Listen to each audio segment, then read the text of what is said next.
Faire la poussière s'était déposée sur la langue et crissait sous les dents. Elle était partout, dans l'air, dans les cheveux, sur les paumes moites que Jessie serrait autour du manche du marteau, enfonçant le dernier clou dans la clôture. Le ciel des prairies s'était délavé, virant à une masse gris-brun sans vie, et le vent du nord n'apportait pas de fraîcheur, mais seulement du sable frais, faisant pleurer les yeux. Le ranch Oasis heureuse, c'est ainsi que son père l'appelait, était pour Jessie à la fois un foyer et une malédiction. Il était seul ici depuis près de 10 ans, depuis que le vieil homme s'était retiré, incapable de supporter la solitude et la rudesse de cette terre. Il ne restait que 2 mules, une carabine usée et quelques acres de terre brûlés, sur lesquels peinaient une vingtaine de têtes de bétail. Trop de travail pour un seul homme, mais trop peu de raisons d'abandonner tout et de partir pour la ville voisine. Jessie se redressa, appuyant sa paume sur le bas de son dos. Ses larges épaules s'affaissaient sous le poids de la fatigue, et de profondes rides marquaient le coin de ses yeux, toujours plissés par le soleil. Il ajusta son vieux chapeau imprégné de fumée et de sueur de cheval, et balaya l'horizon du regard. Quelque chose n'allait pas. Le vent n'apportait pas seulement de la poussière, mais aussi une odeur.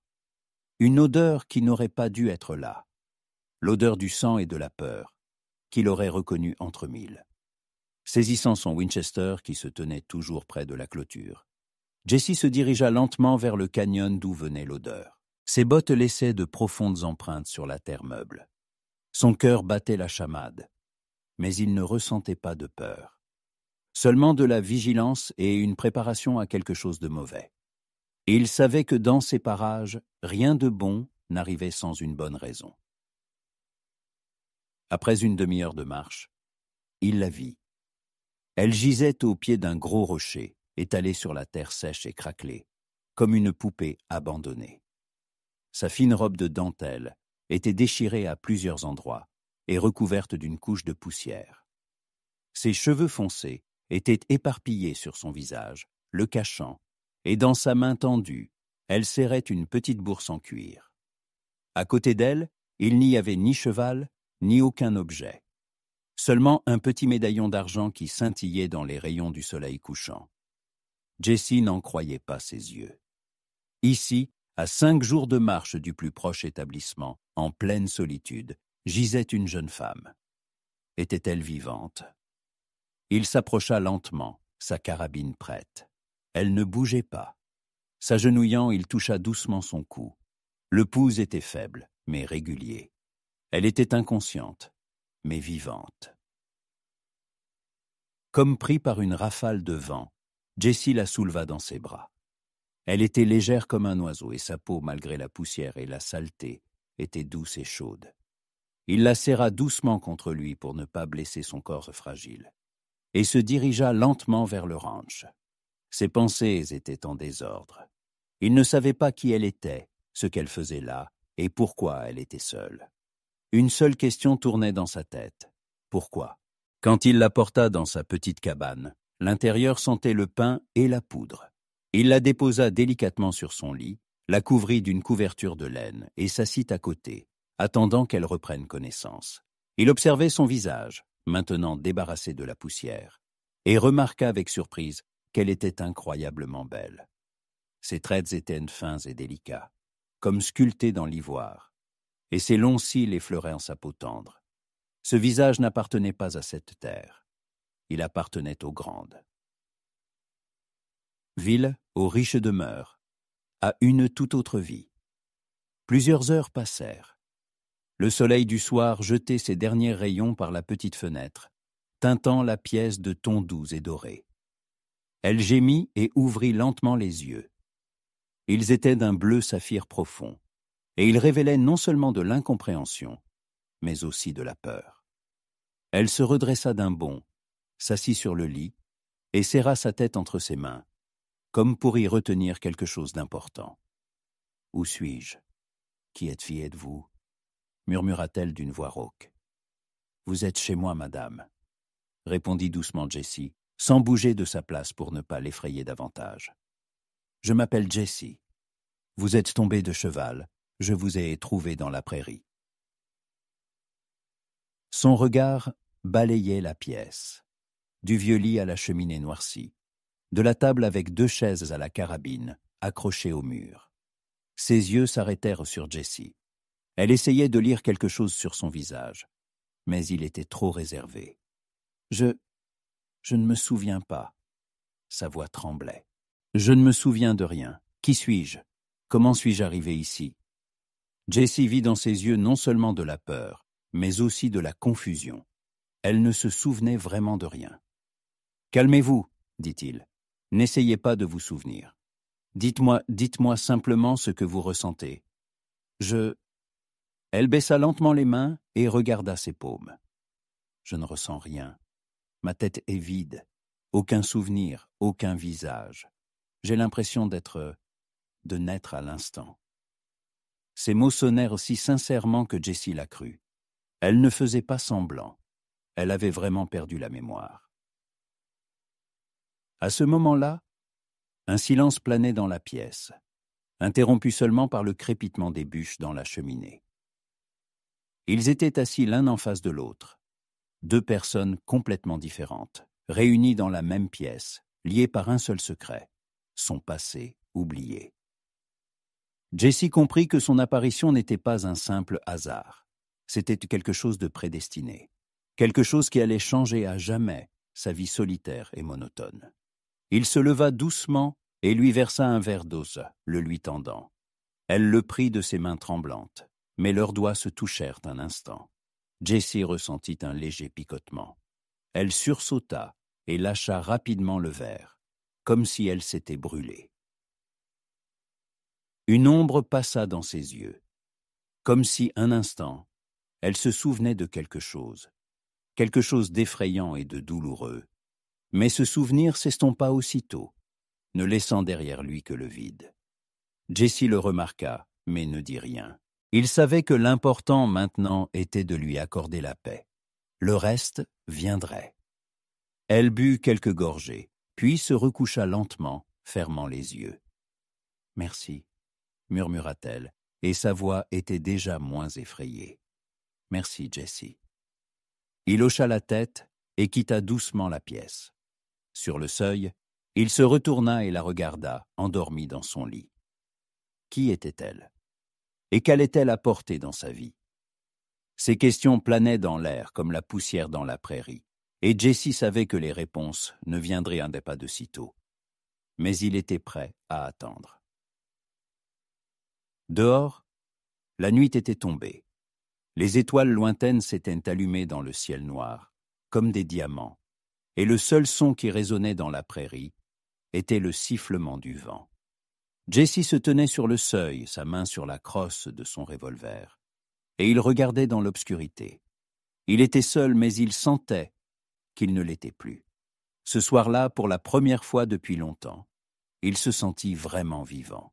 Et elle, l'étrangère mystérieuse qui avait apporté avec elle le vent et la poussière, en était la raison. Et il savait que ce n'était que le début. Le matin arriva lentement, teintant la prairie de nuances roses tendres et oranges. Le soleil n'était pas encore levé, mais sa lumière inondait déjà l'horizon, promettant une journée chaude. Jessie s'était réveillée avant l'aube, comme toujours, et, en essayant de ne pas faire de bruit, était sortie de la cabane. Ses yeux, habitués à l'obscurité, trouvèrent rapidement la silhouette d'un cheval sur la colline. C'était sa vieille jument, Piper, qui paissait non loin de là. Tout était comme d'habitude. Le silence, rompu seulement par le chant des cigales et le bruissement des herbes sèches, l'odeur de l'air frais du matin, mêlée à l'arôme de la terre. Tout, sauf une chose. Dans sa maison, sur son lit, dormait une inconnue. Cette sensation était inhabituelle et même un peu effrayante. Son monde, si simple et solitaire, avait été perturbé. Il alluma un feu dans le four extérieur, prépara un café fort et se mit au travail. Il fallait traire les vaches, préparer à manger, vérifier la clôture. Tout ce qu'il faisait chaque jour, mais aujourd'hui, tout semblait différent. Il regardait sans cesse la porte de la cabane, attendant qu'elle sorte. Quand elle apparut enfin sur le seuil, le soleil était déjà levé, et ses rayons éclairaient son visage, le rendant encore plus pâle. Elle portait toujours la même robe déchirée, mais maintenant, sans la couche de poussière, elle paraissait encore plus étrange et inappropriée. Elle se tenait bien, mais ses yeux révélaient la même confusion que la nuit précédente. « Bonjour », dit doucement Jessie, sans lever la tête de la marmite de haricots. « Comment vous sentez-vous ?»« Mieux. » Sa voix était faible mais régulière. « Merci. » Elle s'approcha de lui, mais s'arrêta à une distance respectable, comme si elle craignait d'envahir son espace personnel. Jessie leva les yeux vers elle. Il n'avait pas l'habitude d'être regardé ainsi. Dans son regard, il y avait un mélange de gratitude, de curiosité et de quelque chose d'autre qu'il ne pouvait comprendre. « J'ai préparé du café et des haricots. » Il désigna l'assiette qu'il avait posée sur une vieille caisse en bois. « Mangez. Vous devez avoir faim. » Elle s'assit sur la caisse et prit l'assiette. Ses mains tremblaient, mais elle mangea lentement et avec un grand appétit. Jessie l'observait. Il remarqua que malgré sa fragilité, elle possédait une force intérieure. Elle ne pleurait pas et ne se plaignait pas, mais acceptait simplement la situation telle qu'elle était. « Vous n'avez pas trouvé mon cheval ?» demanda-t-elle, une fois qu'elle eut fini de manger. « Non, » répondit Jessie. « Aucune trace, comme s'il n'avait jamais été là. »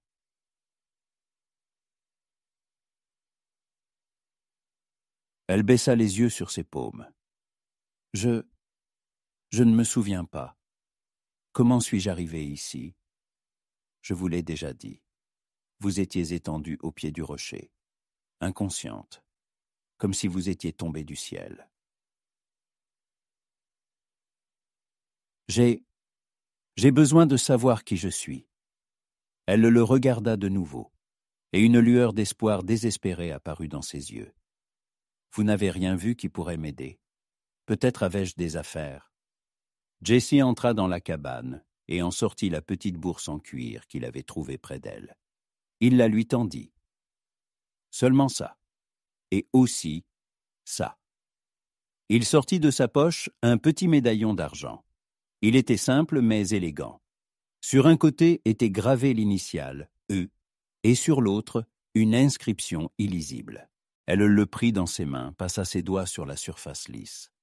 Son visage n'exprimait rien, mais Jessie vit qu'elle se tendait. Elle ouvrit lentement le médaillon et à l'intérieur se trouvait une minuscule photo fanée. Elle représentait 2 personnes, une jeune femme aux yeux doux et un petit garçon. « C'est moi ?» murmura-t-elle, sa voix à peine audible. Jessie haussa les épaules. « Peut-être. Et c'est mon frère ? Ou mon fils ?» Elle se tourna vers lui, ses yeux remplis de larmes. « Je ne me souviens pas. Je ne me souviens pas d'eux. » Les larmes coulaient lentement sur ses joues, laissant des traces claires sur son visage sale. Jessie sentit quelque chose se serrer en lui. Il ne savait pas quoi dire. Il n'avait jamais su consoler les gens. Ne pleurez pas. Il toucha doucement son épaule. Il ne faut pas pleurer. Tout ira bien. Nous trouverons une solution. Elle hocha lentement la tête, essuyant ses larmes du revers de la main. Elle regarda Jessie, et dans son regard, il n'y avait plus de peur, seulement de la confiance. « Je m'appelle Evelyn, » dit-elle. « Il me semble que ce nom me va bien. » Jessie hocha la tête. Il ne savait pas si c'était son vrai nom, mais il lui allait bien. Evelyn. Le reste de la journée se passa en silence. Jessie travaillait, tandis qu'Evelyn errait dans le ranch, comme un fantôme perdu. Elle regardait les vaches, le vieux chariot usé, le ciel. Elle essayait de trouver le moindre indice, la moindre idée de qui elle était, mais dans sa tête, il n'y avait que le vide. Le soir, quand le soleil se coucha, ils étaient de nouveau assis ensemble autour du feu.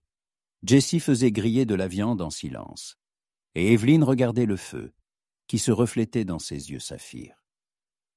« Ce médaillon, rompit-elle enfin le silence. Il semble si important. Pourquoi je me souviens de lui et de rien d'autre? La mémoire est une chose étrange, répondit Jessie. Parfois, elle retient ce qui nous semble sans importance, et tout le reste s'en va. Il lui tendit un morceau de viande, et elle le prit. Leurs doigts se touchèrent de nouveau, et cette fois, aucun d'eux ne tressaillit. Un instant, leurs regards se croisèrent, et Jessie vit dans ses yeux non seulement de la tristesse, mais aussi autre chose. Quelque chose qui était entre eux, quelque chose qui commençait à fleurir. Mais leur silence fut rompu par un son lointain et sec, le son d'un coup de feu. Il était lointain, mais indubitable. Jessie se leva d'un bond, sa main se posant instantanément sur la crosse de son revolver. Il regarda dans la direction d'où venait le son. « Qu'est-ce que c'est » murmura Evelyn. « Je ne sais pas » répondit Jessie, sa voix tendue. « Mais dans ces parages, personne ne tire sans raison. » Leurs regards se croisèrent. Il vit la panique dans ses yeux, et un instant, il eut l'impression qu'elle se souvenait de quelque chose lié à ce son. Mais cet instant s'évanouit aussitôt. Jessie comprit que son apparition ici n'était pas un simple accident. Quelqu'un la cherchait. Et lui, sans le savoir, était devenu une partie de son histoire. Une histoire dans laquelle il était maintenant impliqué, lui et sa maison solitaire. L'air froid de la nuit envahit instantanément les poumons de Jessie, alors qu'il s'éloignait du feu de camp, laissant Evelyn trembler dans sa lumière. Le coup de feu était lointain, mais le son portait un sens clair et glaçant. Ici, dans ces contrées, un coup de feu n'était jamais accidentel. « Reste ici », lança-t-il, sans même la regarder, et courut vers la cabane. Il saisit sa carabine, fourra des cartouches de rechange dans sa poche et revint vers Evelyn. Elle se tenait là où il l'avait laissée, les bras croisés sur les épaules, et le regardait, comme s'il était son unique salut au monde. « Je vais aller voir. Tu dois te cacher. » Sa voix était ferme. « Descends à la cave. C'est sûr là-bas. Si quelqu'un vient, ne sors pas. » Mais qu'est-ce que c'était ? Sa voix tremblait. Jessie baissa lentement les yeux sur son visage. Il vit dans ses yeux non seulement de la peur, mais aussi une question à laquelle il ne connaissait pas lui-même la réponse. « Je ne sais pas, » répondit-il, « mais c'est très probablement à cause de toi. Tu te souviens de quelque chose ?» Elle secoua la tête, et ses yeux se remplirent de nouveau de larmes. « Rien, absolument rien. »« Alors n'essaie pas. Fais juste ce que je t'ai dit. » Il toucha doucement sa joue, et Evelyn tressaillit à son contact. « Je reviens vite. Je le promets. » Il se retourna et, sans se retourner, se dirigea vers le canyon d'où venait le coup de feu. Il avançait vite, mais silencieusement, ses bottes ne laissant aucune trace sur la terre dure. Son cœur battait la chamade, mais il était calme. Il savait ce qu'il faisait. Pendant ce temps, Evelyn restait seule, trouva la cave et s'y enferma. Elle était assise sur le sol froid, recroquevillée, essayant de ne pas penser à ce qui se passait dehors. La cave sentait la terre, les vieilles pommes, et quelque chose d'autre qu'elle ne pouvait identifier. C'était l'odeur d'une vieille maison, l'odeur d'une vie qui lui était inconnue. Elle passa sa main sur le mur, sur l'étagère en bois usé sur laquelle se trouvaient des pots de confiture et de cornichons. Soudain, ses doigts rencontrèrent quelque chose de lisse et de froid.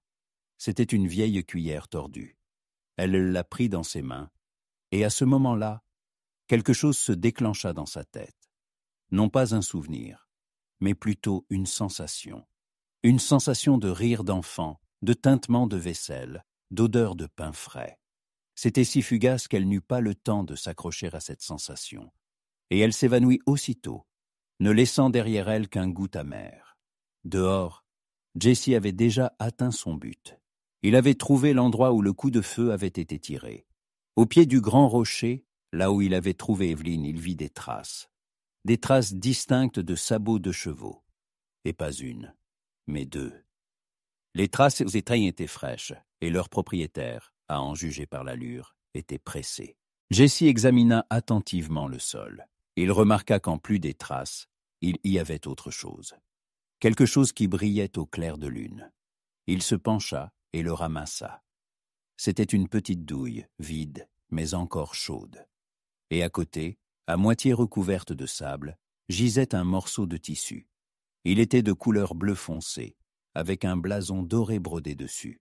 Jesse ne pouvait pas distinguer de quel blason il s'agissait, mais il était sûr de l'avoir déjà vu quelque part. Peut-être sur une affiche de recherché. Il se redressa lentement, serrant la douille et le morceau de tissu dans sa main. Tout cela ne présageait rien de bon. Il comprit qu'Evelyn n'était pas simplement tombée de cheval. Quelqu'un la poursuivait, et ils étaient là, dans ces prairies. Il revint rapidement sur ses pas, sans regarder où il mettait les pieds. Les pensées tourbillonnaient dans sa tête, comme un essaim d'abeilles sauvages. Qui était-elle? Qu'avait-elle fait? Et pourquoi la cherchait-on? Quand il revint, Evelyn était déjà sortie de la cave. Elle était assise sur le seuil de la cabane, enveloppée dans une couverture. Elle avait l'air si fragile, si sans défense, que Jesse ressentit une vague de rage. La rage contre ceux qui lui avaient fait ça. Il s'assit à côté d'elle, posant sa carabine sur ses genoux. Il lui montra ce qu'il avait trouvé. « C'était là où je t'ai trouvé, » dit-il, lui tendant le morceau de tissu. « Je ne sais pas ce que c'est, mais ce n'est pas anodin. » Elle le prit dans ses mains, passa ses doigts sur le fil doré. « Je ne me souviens pas, » murmura-t-elle, « mais il me semble que je connais ce blason. » Ces mots furent comme un coup de poing dans le ventre. Elle se souvenait de quelque chose. « Qu'est-ce que c'est ?» demanda Jessie. Elle secoua la tête. « Je ne sais pas. Je sens juste que c'est quelque chose d'important, quelque chose que j'ai déjà vu. » Elle leva les yeux vers lui, et dans ses yeux, il y avait non seulement de la douleur, mais aussi une sorte de détermination. Elle n'était plus la jeune fille effrayée qui avait perdu la mémoire. C'était une femme qui essayait de se retrouver. « Ils me cherchent, » dit-elle doucement. « Et ils savent que je suis ici. » Jessie ne la contredit pas. Il savait qu'elle avait raison. Il regarda l'horizon, où la lune était déjà levée, et comprit qu'ils étaient piégés. Il était seul face à un ennemi qui était quelque part là, dans l'obscurité, et il était prêt à se battre. « N'aie pas peur, » dit-il, et sa voix était dure comme l'acier. « Je suis là, et je ne te laisserai pas. » Elle le regarda, et leurs regards se croisèrent. Cette nuit-là, il n'y eut pas de mots entre eux, seulement une compréhension silencieuse. Ils étaient ensemble dans cette épreuve, et c'était suffisant.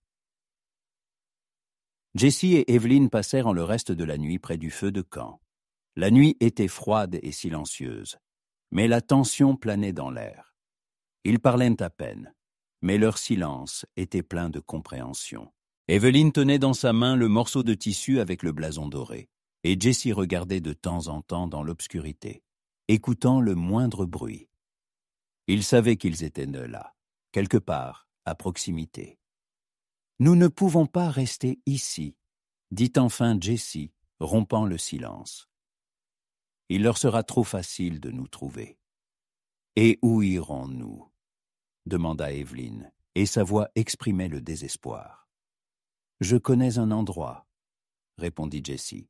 « Une vieille mine abandonnée. Elle est à 1 jour de marche d'ici, dans les montagnes.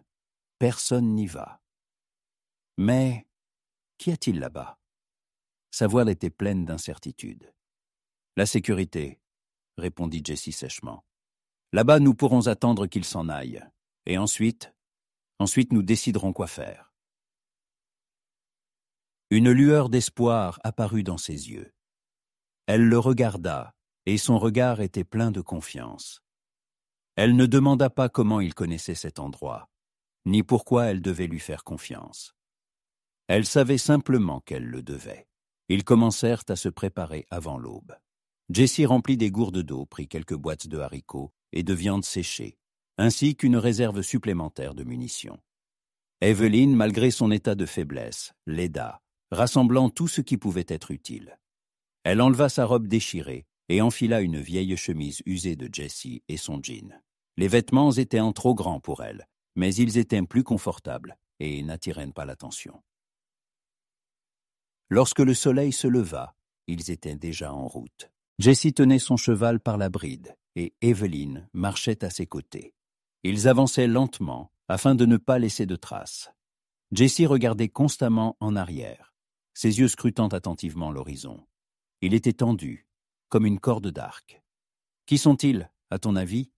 demanda enfin Evelyn lorsqu'ils s'arrêtèrent pour une pause. Jessie haussa les épaules. « Je ne sais pas, mais ce blason, je l'ai vu. Je ne me souviens plus où, mais je l'ai certainement vu. Et moi, je sens que c'est quelque chose de très mauvais. » Elle le regarda. Quelque chose que je fuyais. Leurs regards se croisèrent. Il y avait une telle douleur dans ses yeux que Jessie sentit quelque chose se serrer en lui. Il ne pouvait imaginer ce qu'elle avait traversé, et ce qu'elle allait encore traverser. « N'y pense pas, dit-il. Pour l'instant, le plus important est d'atteindre la mine. » Ils marchèrent toute la journée, et le soleil tapait impitoyablement. Evelyn était fatiguée, mais ne se plaignait pas. Elle faisait preuve d'un courage incroyable que Jessie ne s'attendait pas d'elle. Il voyait qu'elle n'était pas habituée à cette vie, mais elle s'en sortait. Quand ils arrivèrent enfin à la mine, le soleil était déjà en train de se coucher. La mine était située dans un petit canyon, caché des regards indiscrets. L'entrée était presque invisible, envahie par les herbes folles et les buissons secs. Jessie poussa la lourde porte en bois, et elle s'ouvrit en grinçant. À l'intérieur, il faisait sombre et froid. Ça sentait l'humidité et la poussière. Jessie alluma sa lanterne, et sa lumière éclaira un petit espace où des prospecteurs avaient autrefois travaillé. De vieux outils pendaient au mur, et des sacs abandonnés gisaient dans un coin. « Ici, nous serons en sécurité, » dit Jessie. « Personne ne nous trouvera ici. »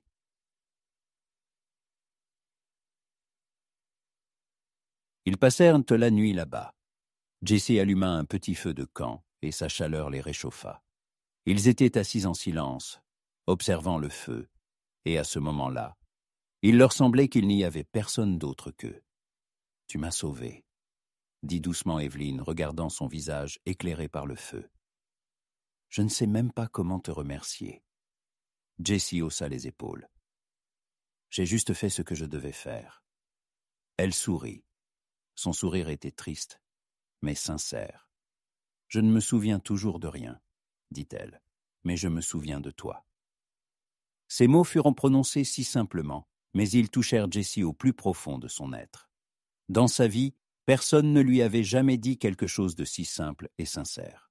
« Je suis là, » répondit-il, « et je ne t'abandonnerai pas. »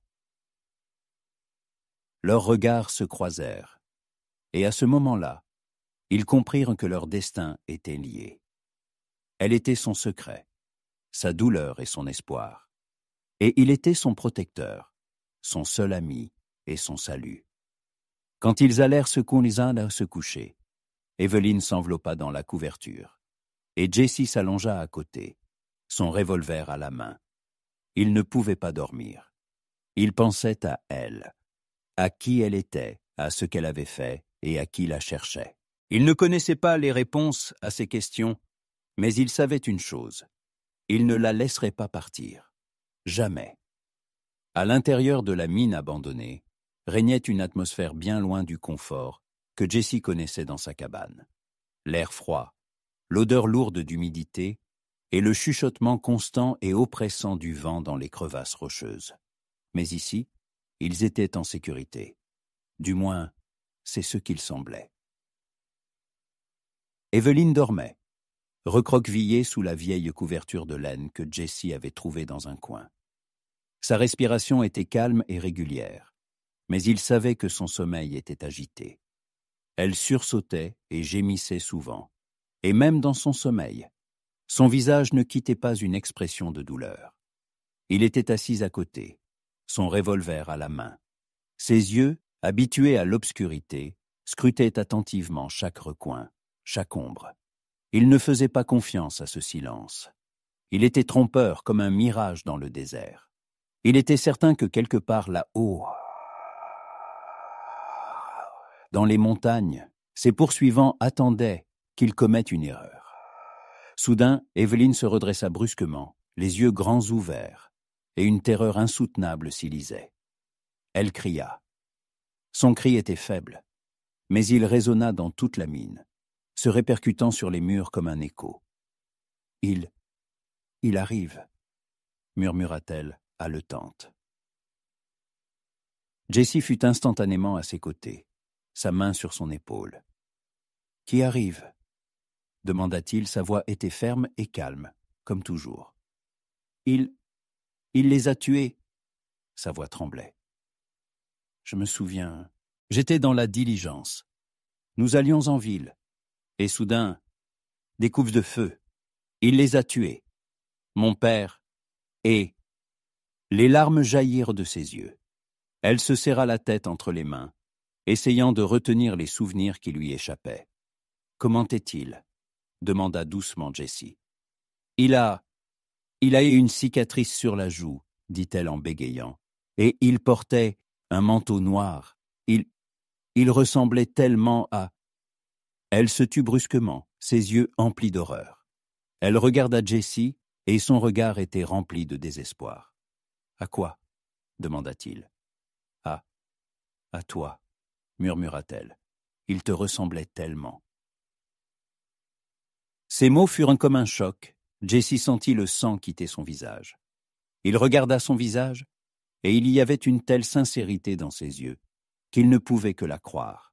« C'est impossible. » Sa voix était sourde. « Je n'ai jamais tué personne. Je suis un homme pacifique. Mais, je l'ai vu. » Elle secoua la tête. Il avait le même regard. Et il me voulait. Il criait que j'étais à lui. Ces mots étaient incohérents, mais ils étaient pleins d'horreur. Jessie comprit que ses souvenirs n'étaient pas un simple rêve.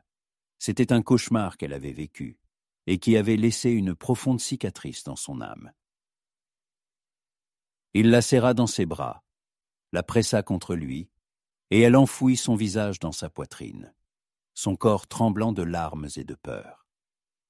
Il lui caressa les cheveux, essayant de la calmer. Il ne savait pas quoi faire, quoi dire. Il avait été seul toute sa vie, et n'avait jamais consolé de femme. Mais maintenant, il devait être là pour elle. « Calme-toi, » dit-il doucement. « Ce n'est qu'un cauchemar. » « Non. » Elle secoua la tête. « Ce n'est pas un cauchemar. C'était réel, je me souviens. Ils ont tué mon père, et ils m'ont laissé là, mourir. » Ces mots sonnèrent si sincèrement que Jessie la crut. Il savait qu'elle ne faisait pas semblant. Elle se souvenait vraiment de quelque chose. À ce moment-là, ils entendirent un bruit dehors. Un bruissement, le froissement de feuilles sèches. Quelqu'un approchait. Jessie la repoussa brusquement de lui, la pressant contre le mur, et porta un doigt à ses lèvres, l'invitant au silence. Il leva lentement sa carabine, son cœur battant follement dans sa poitrine. Il savait que c'étaient eux, ceux qui poursuivaient Evelyne. Il entendit quelqu'un parler dehors. Les voix étaient basses, mais elles étaient hâtées là, très proches. Il écouta. « Elle n'a pas pu aller loin, » dit une voix. « Son cheval n'est pas là, donc elle est quelque part ici. Il faut la trouver, » répondit une autre. « Le patron sera furieux si nous la perdons. Il a dit qu'il la voulait vivante. » Jessie sentit un frisson courir le long de son dos. Il savait que ces gens ne plaisantaient pas. Ils étaient dangereux. Il sortit discrètement de la mine et regarda dehors. À la lumière de la lune, il vit deux hommes. Ils étaient vêtus de manteaux noirs et de chapeaux, et leurs visages étaient cachés dans l'ombre. L'un d'eux tenait une carabine, l'autre un revolver. Ils examinaient attentivement les environs. « Elle n'a pas pu disparaître comme ça », dit l'un d'eux, alors qu'ils s'approchaient de la mine. « Elle est ici, je le sens. » Jesse comprit qu'ils étaient proches, trop proches. Il devait faire quelque chose. Il regarda Evelyn qui, retenant son souffle, était pressée contre le mur, ses yeux remplis d'horreur. Il devait la protéger. « Quand je dirai « cours », lui murmura-t-il, « cours au fond de la mine et ne t'arrête pas. » Elle secoua la tête, ses yeux remplis de larmes. « Non, je ne te quitterai pas, » murmura-t-elle. « Je suis avec toi. »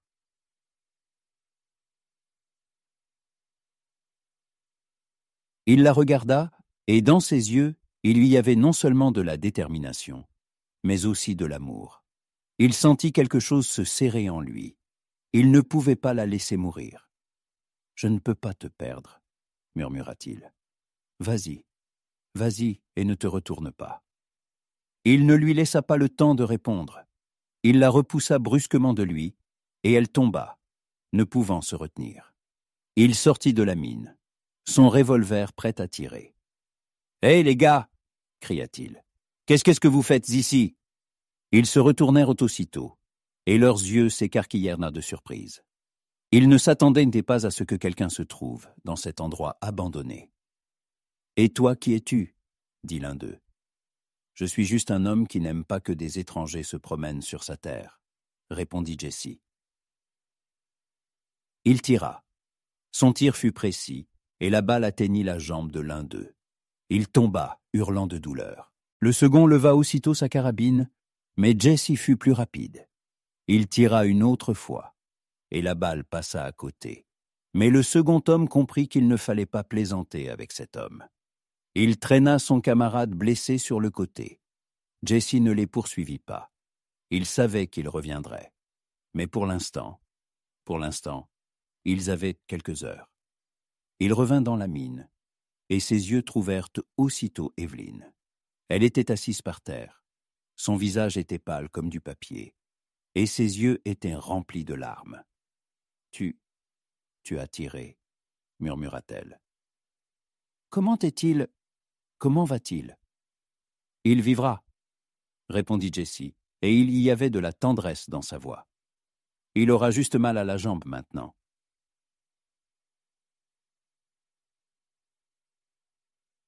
Elle le regarda, et dans ses yeux, il y avait non seulement de l'amour, mais aussi autre chose. Quelque chose qu'il ne pouvait comprendre, quelque chose qui la rendait semblable à lui. Et il comprit qu'ils étaient tous deux des âmes perdues. Il avait perdu sa vie, et elle avait perdu sa mémoire. Mais ils s'étaient trouvés, et c'était suffisant. Le silence après les coups de feu était assourdissant. Evelyn, appuyée contre le mur de la mine, regardait Jesse. Son visage, sali par la poussière et la poudre, était tendu. Il se tenait là, respirant difficilement, et regardait là où les poursuivants venaient d'être. Il ne ressentait ni joie, ni triomphe. Seulement de la fatigue et la conscience que ce n'était pas encore la fin.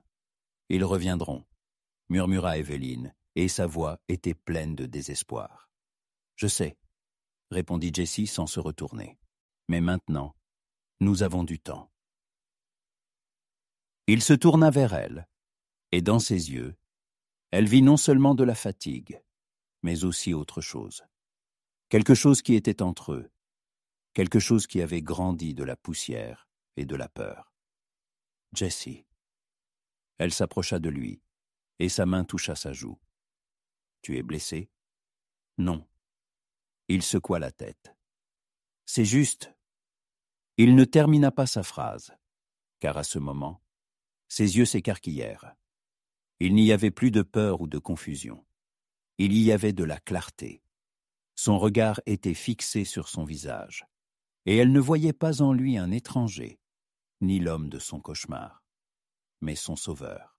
« Je me souviens, » murmura-t-elle, « je me souviens de tout. » Sa voix tremblait. Elle fit un pas en arrière, lâchant son visage. C'était Sterling. Sa voix était à peine inaudible. Mon fiancé, il voulait me tuer. Il a tué mon père pour s'emparer de sa fortune. Je me suis enfui. Je me suis jeté dans la diligence et il a tiré sur les chevaux. Je suis tombé. Jessie l'écoutait, sans l'interrompre. Il comprenait qu'elle ne se souvenait pas seulement, mais qu'elle revivait ce moment. Je pensais que c'était toi. Elle le regarda, et ses yeux se remplirent de larmes. Je pensais que tu étais cet homme. Mais c'était lui. Il avait une cicatrice sur la joue. J'étais aveuglé par la peur et j'ai pensé que c'était toi. Elle secoua la tête, et les larmes coulaient lentement sur ses joues. « Pardonne-moi, » murmura-t-elle. « Pardonne-moi d'avoir pensé ça de toi. » Jessie la serra silencieusement dans ses bras. Il savait qu'elle n'avait pas besoin de pardon. Elle avait besoin de consolation. Il la tint jusqu'à ce qu'elle se calme. « Je n'arrive pas à croire, » dit-elle. « Je n'arrive pas à croire qu'il ait fait ça. Je lui faisais confiance. »« Tous les gens ne sont pas comme lui, » répondit Jessie. Quand ils sortirent enfin de la mine, le soleil était déjà levé. Ils se tenaient sur la colline, et leurs regards étaient fixés sur l'horizon. Ils virent les deux hommes, dont l'un boitait, s'éloigner vers la ville. Ils ne revinrent pas. « Et maintenant ?» demanda Jessie lorsqu'ils furent de nouveau assis près du feu de camp. « Tu peux rentrer? Tu as de l'argent. Tu peux commencer une nouvelle vie. » Evelyn le regarda. Il y avait un tel amour dans ses yeux que le cœur de Jessie se serra. « Je ne veux pas rentrer, » dit-elle. « Je ne veux pas de cette vie. Je veux rester ici, avec toi. » Jessie n'en croyait pas ses oreilles. Mais pourquoi? Sa voix était pleine de surprise. « Parce qu'ici, avec toi, je me suis retrouvée, » dit-elle. « J'ai perdu ma mémoire, mais j'ai trouvé mon cœur, et il t'appartient. » Elle prit sa main et la porta à son cœur. Jessie sentit qu'il battait follement. « Tu ne peux pas. » Sa voix était rauque. « Tu n'es pas habitué à cette vie. C'est difficile. »« Je sais, » elle sourit, « mais je veux essayer, avec toi. » Il la regarda, son beau visage intelligent, ses yeux saphir, et comprit qu'elle disait la vérité. Il ne pouvait pas refuser. Alors, il sourit. « Alors, bienvenue à la maison. » Ils se levèrent et s'approchèrent du bord de la falaise. Le vent leur soufflait au visage, et le soleil, montant de plus en plus haut, inondait la prairie d'une lumière dorée. Ils se tenaient côte à côte, leurs mains entrelacées, et ils regardaient à l'horizon. Ils étaient ensemble, deux personnes complètement différentes qui s'étaient trouvées dans l'endroit le plus inattendu. Une nouvelle vie les attendait, une vie pleine de difficultés, mais aussi pleine d'amour. Et ils savaient qu'ils y arriveraient, ensemble.